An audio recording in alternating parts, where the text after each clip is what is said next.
જય ભગવાન મિત્રો, હું છું પ્રફુલભાઈ પંડ્યા. મિત્રો, હું તમને પ્રદોષની સંપૂર્ણ જાણકારી આપીશ. 2026માં કઈ તારીખે આવે છે પ્રદોષ? પ્રદોષ ખાસ કરીને ભગવાન ભોલેનાથને ઉદ્દેશીને કરવામાં આવે છે. શિવજીની અપાર કૃપા માટે અને 10 પ્રકારની મહાલક્ષ્મી માટે અને જીવનના સમસ્ત સંકટોમાંથી મુક્તિ માટે ભોલેનાથનો જે વ્રત છે જેને પ્રદોષ કહેવામાં આવે છે. મહિનામાં 2 દિવસ આવે છે પ્રદોષના નિયમ મુજબ સવારે વહેલા સ્નાન કરી ભગવાન ભોલેનાથની પૂજા કરવી અને સાંજના સમયે પ્રદોષ કાળે પણ શિવજીની પૂજા કરવી.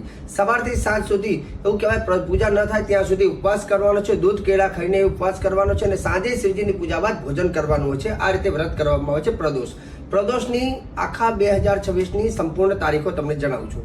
પ્રથમ જે છે 16 જાન્યુઆરી 2026, ત્યારબાદ 30 જાન્યુઆરી 2026, પછી 14 ફેબ્રુઆરી 2026, 1 March 2026, 16 March 2026, 30 March 2026, 15 April 2026, 28 April 2026, 14 મે 2026, 28 મે 2026, 12 જૂન 2026, 27 જૂન 2026, 12 જુલાઈ 2026, 26 જુલાઈ 2026, 10 ઓગસ્ટ 2026, 25 ઓગસ્ટ 2026, ત્યાર પછી 8 September 2026, 24 September 2026, 8 October 2026, 23 October 2026, 6 November 2026, 22 November 2026, 6 December 2026, 21 December 2026. તો આ હતી પ્રદોષની સંપૂર્ણ તારીખો.